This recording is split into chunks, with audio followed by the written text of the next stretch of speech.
Hello student, hello viewers. আজকে আমাদের ক্লাসের আলোচনার বিষয়বস্তু ক্লাস 11-এর যে ইনকাম ট্যাক্স পেপারের যে আমরা স্যালারি করেছিলাম, সেই স্যালারির একটা মেইন পার্ট যেটা আমরা স্যালারি ক্যালকুলেট করতে গিয়ে পাবো, সেটা হচ্ছে পারকুইজিটস। পারকুইজিটস সম্বন্ধে আমি পূর্বে আলোচনা করেছি, সেখানে ট্যাক্স ফ্রি পারকুইজিটস সম্বন্ধে আলোচনা করা হয়েছে। আজকে যেটা করব, মেন যে পারকুইজিটস আছে সেইগুলো আমাদের কিভাবে ট্যাক্স এবিলিটি বা ট্যাক্স ক্যালকুলেট করা হয়, ঠিক আছে, সেইটা আমরা শিখব। তাহলে আমাদের দেখো বোর্ডে লিখে রেখেছি, কি লিখেছি, যে ট্যাক্সেশন চ্যাপ্টারের স্যালারি মানে ট্যাক্সেশন সাবজেক্টের স্যালারির পারকুইজিটস বা বেতন পূরক, বাংলায় হচ্ছে বেতন পূরক। এটা আন্ডার সেকশন 17(2). এই 17(2)তে যে পারকুইজিটস সম্বন্ধে, তোমরা তো আগে পারকুইজিটস টার্মটা জানো, যে বেতন পূরক মানে মালিক যখন বা এমপ্লয়ার যখন তার এমপ্লয়িকে বিভিন্ন সুযোগ সুবিধা দিয়ে থাকে স্যালারি বাদে, আদার্স যে সেগুলো হচ্ছে যেমন ল্যাপটপ ব্যবহার, কম্পিউটার, যাতায়াত, তারপর হচ্ছে বাড়ির সার্ভেন্টের মাইনে, তারপর হচ্ছে টেলিফোন বিল, তারপর মোবাইল বিল, চাই গ্যাস বা ওয়াটার সাপ্লাই, এগুলো যে বিল পেমেন্ট করে দেয় সেগুলো হচ্ছে পারকুইজিটস, ঠিক আছে, বা বেতন পূরক। মানে সরাসরি ক্যাশ দেয় না, কিন্তু ক্যাশের পরিবর্তে অন্যান্য সুবিধা, বাচ্চাদের শিক্ষার ব্যবস্থা করে দেয়, এগুলো হচ্ছে আমাদের পারকুইজিটস। তাহলে দেখা যাক, আমরা পরপর আলোচনা করি যে কোন পারকুইজিটস কি সেকশন এবং তার ট্যাক্সেবিলিটি।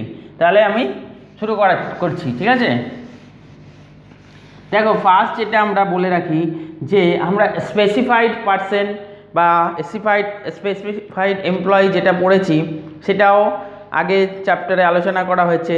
আজকে যেটা করব সেটা হচ্ছে বিশিষ্ট কর্মচারীর বা স্পেসিফাইড এমপ্লয়ি যেটা বলা হচ্ছে, সেই স্পেসিফাইড এমপ্লয়ের ক্ষেত্রে ট্যাক্সেবিলিটি কোনটা, কি পারকুইজিটসের ক্ষেত্রে, সেটা আমরা আজকে আলোচনা করছি, ঠিক আছে। আর যেটা হচ্ছে ট্যাক্সেবল ফর এনি এমপ্লয়ি, সেটাও আমরা আলোচনা করছি। তাহলে দেখা যাক আজকে কি হচ্ছে পারকুইজিটসটা আশা করি দুটো পার্টে ভাগ করতে হবে, নয়তো এত বড় একটা বিষয়, ছোট কিন্তু সাবজেক্টটা বড়, সেই জন্যে আমাদের পারকুইজিটস সম্বন্ধে তোমাদের দুটো ক্লাস দিতে হবে, ঠিক আছে। তাহলে দেখা যাক, taxable in the hands of all, taxable in the hands of, ঠিক আছে, হ্যান্ডস অফ অল এমপ্লয়ি মানে সব রকম কর্মচারীর ক্ষেত্রে।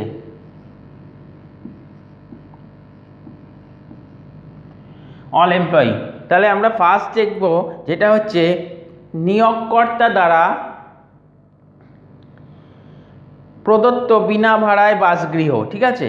নিয়োগকর্তা 1 নম্বর, যেটা আমি ইংলিশ লিখব এবং বাংলা বলবো, দুটোই আমি তোমাদেরকে বলবো যাতে তোমাদের সুবিধা হয়, ঠিক আছে। বাংলা মিডিয়ামের স্টুডেন্টদের ক্ষেত্রে যেহেতু বাংলা ইংলিশ দুটোই অ্যাপ্লিকেবল, সেই জন্যে আমি বাংলাটা মুখে বলবো আর ইংলিশটা লিখে দেবো। তোমরা অবশ্যই খাতায় নোট ডাউন করবে, ঠিক আছে, এবং প্রতিটা সেকশন ওয়াইজ আমি বলবো। তাহলে ফার্স্ট হচ্ছে rent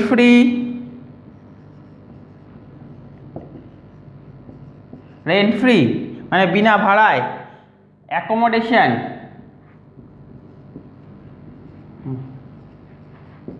rent free accommodation provided by the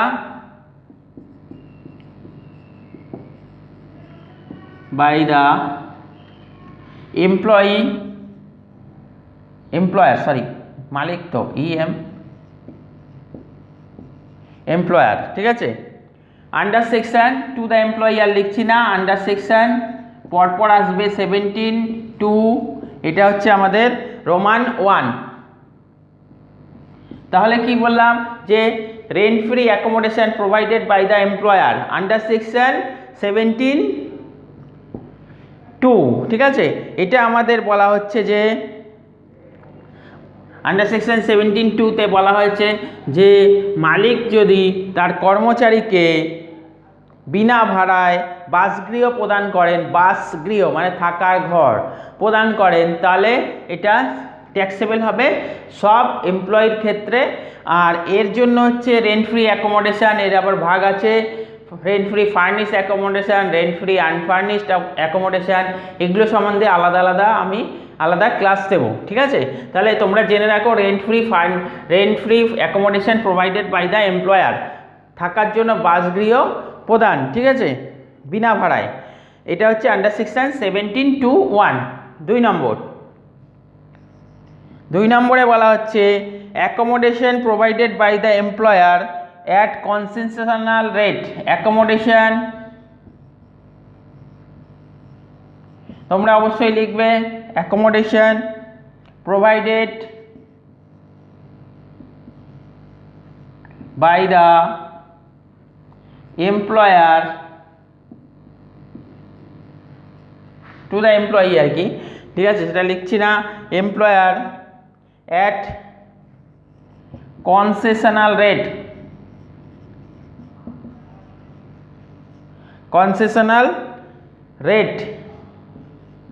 under section 17(2) আর তার রোমান 2।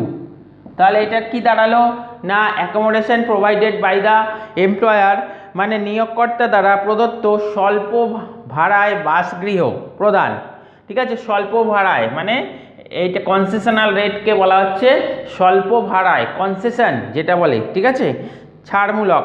আচ্ছা, এরপরে যেটা হচ্ছে আমাদের 3 নম্বর,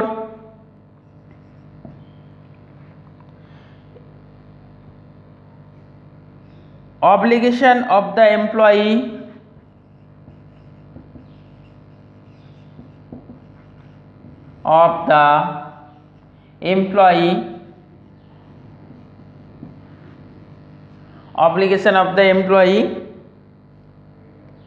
meet by the employer,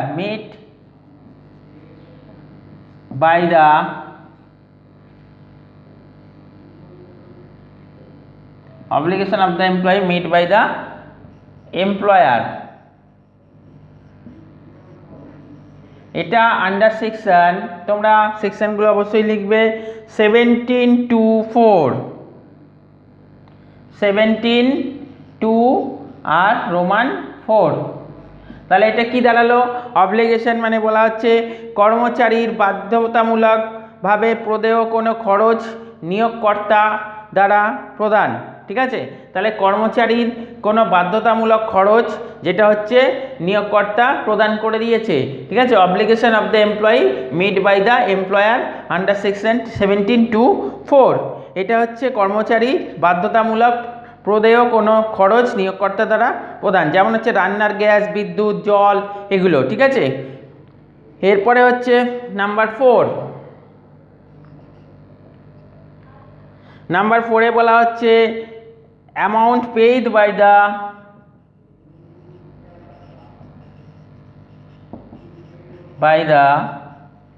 employer, amount paid by the employer to effect an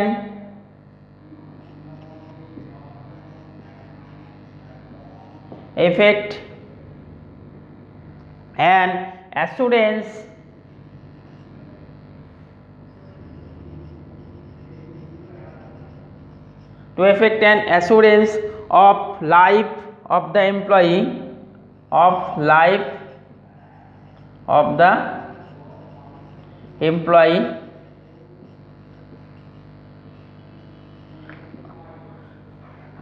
amount paid by the employer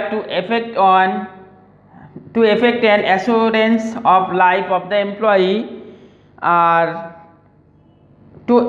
to effect an annuity. তার মানে কি কর্মচারীর জীবন বীমার জন্য কোনো বার্ষিকী চালু রাখার জন্য নিয়োগকর্তা প্রদত্ত চাঁদা, যদি নিয়োগকর্তা তার এমপ্লয়ির যদি কোনো লাইফ ইন্স্যুরেন্স বা জীবন বীমার জন্য কোনো বার্ষিকী চালু রাখার জন্য নিয়োগকর্তা যদি প্রদান করে থাকে সেই অ্যামাউন্টটা, টাকাটা বা ফিসটা, তাহলে সেটাকে বলা হচ্ছে আমাদের এই সেকশন 17(2)(5)-এ আন্ডার সেকশন 17(2) রোমান 5-এ আমাদের বলা হয়েছে, তাহলে সেটা কি হবে?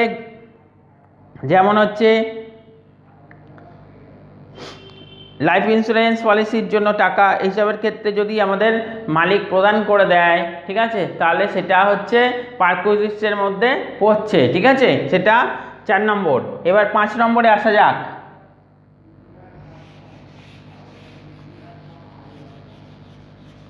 নাম্বার 5, দুইটাও মুছে দিলাম, তোমাদের লিখবে অবশ্যই ইংলিশটা সঙ্গে বাংলাটা, যাতে কোনো বুঝতে অসুবিধা না হয়।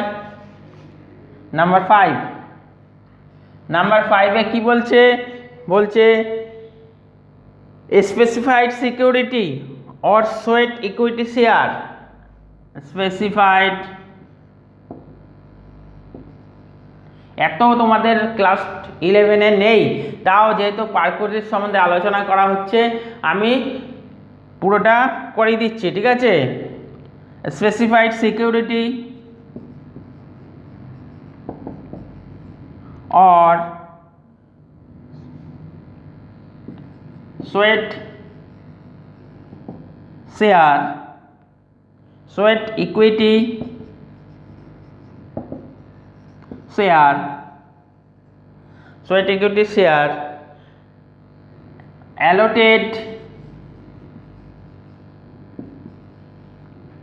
sweat equity shares allotted to or transferred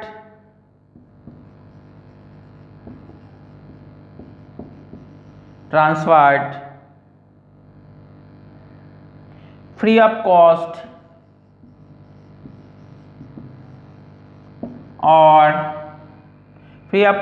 or at concessional rate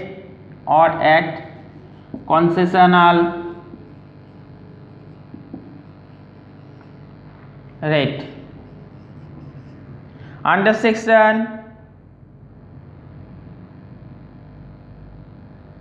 ওটা কি দিয়েছিলাম, এটা 17.4 ছিল, কর্মচারীর 17.5, এটা হচ্ছে 17.6, এটা হচ্ছে আন্ডার সেকশন 17.2.6, খেয়াল করবে, ঠিক আছে। তাহলে specified security or sweat equity shares allotted or transferred free of cost or at a concessional rate, মানে বলা হচ্ছে বিনামূল্যে বা হ্রাসপ্রাপ্ত মূল্যে বণ্টিত বা স্থানান্তরিত নির্দিষ্ট ঋণপত্র বা সোয়েট শেয়ারের ক্ষেত্রে, তাহলে সেটা পাওয়া যাবে বিনামূল্যে বা হ্রাসপ্রাপ্ত মূল্যে বণ্টিত বা স্থানান্তরিত, ট্রান্সফার করা হয়েছে মানে ওনার থেকে ওনার, নির্দিষ্ট ঋণপত্র বা সোয়েট শেয়ারের ক্ষেত্রে, সেটা হচ্ছে পারকুইজিটস আন্ডার সেকশন 17.2.6। এরপরে হচ্ছে কর্মীর অনুমোদিত অবসরকালীন তহবিলের নিয়োগকর্তা দ্বারা অতিরিক্ত 1 লাখ টাকার অতিরিক্ত প্রদান। তাহলে এটা দেখি কি লিখছি, ঠিক আছে, আমাদের 17.6 হয়ে গেল। এবার হচ্ছে 6 নম্বর, নাম্বার 6, এত পরীক্ষা আসবে না কিন্তু আমাদের তাও যেহেতু পারকুইজিটস আছে সেই জন্যে contribution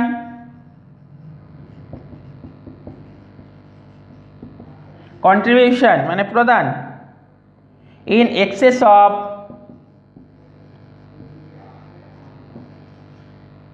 ₹1 lakh, in excess of ₹1 lakh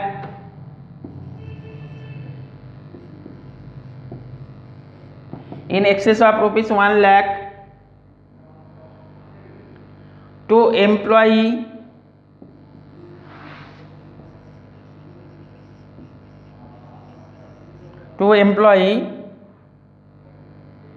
recognized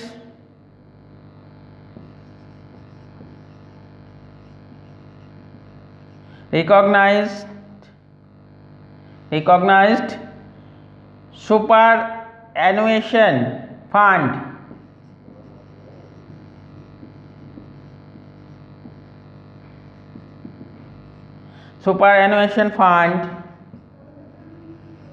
by the employer.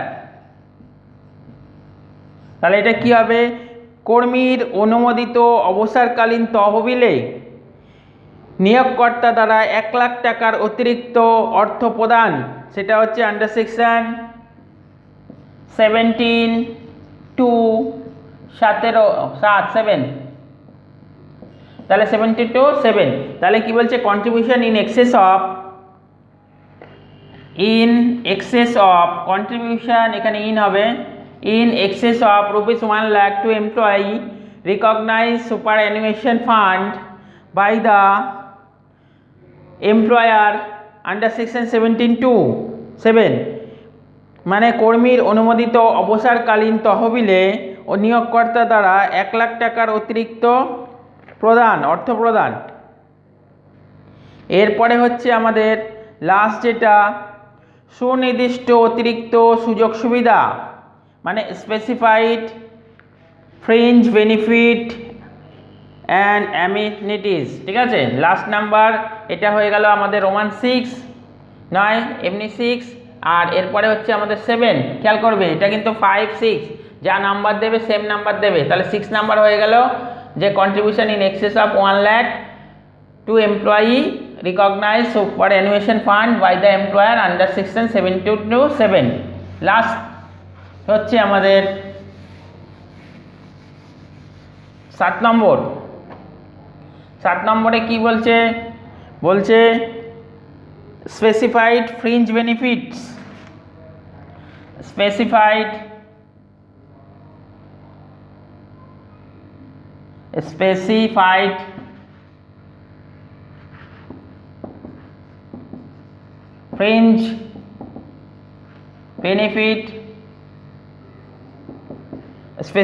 Fringe benefit, সুনির্দিষ্ট অতিরিক্ত সুযোগ সুবিধা অ্যান্ড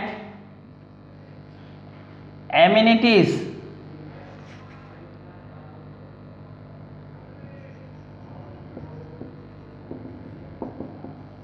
আন্ডার সেকশন 17(2)(8। এটার বাংলা হচ্ছে আমাদের যে সুনির্দিষ্ট অতিরিক্ত সুযোগ সুবিধা, specified fringe benefits and amenities, অতিরিক্ত সুযোগ সুবিধা। ঠিক আছে, যেমন হচ্ছে আমাদের বলা যায় স্বল্প ব্যয়ে অবসরকালীন ভ্রমণ, এগুলো হচ্ছে অতিরিক্ত সুযোগ সুবিধা। তারপর কর্মীদের দলগত বীমা প্রকল্পে নিয়োগকর্তার দ্বারা প্রদেয় চাঁদা, এগুলো হচ্ছে আমাদের অতিরিক্ত সুবিধা। এই হচ্ছে আমাদের সব রকম এমপ্লয়ির ক্ষেত্রে যে পারকুইজিস, ট্যাক্সেবল পারকুইজিস, সেগুলো সম্বন্ধে আলোচনা করলাম। এরপরে আমাদের যেটা আলোচনা আসছে সেটা হচ্ছে taxable in the hand of specified employee. Taxable in the hand of specified employee মানে বিশিষ্ট কর্মীদের হাতে করযোগ্য পারকুইজিটস বা বেতন পূরক।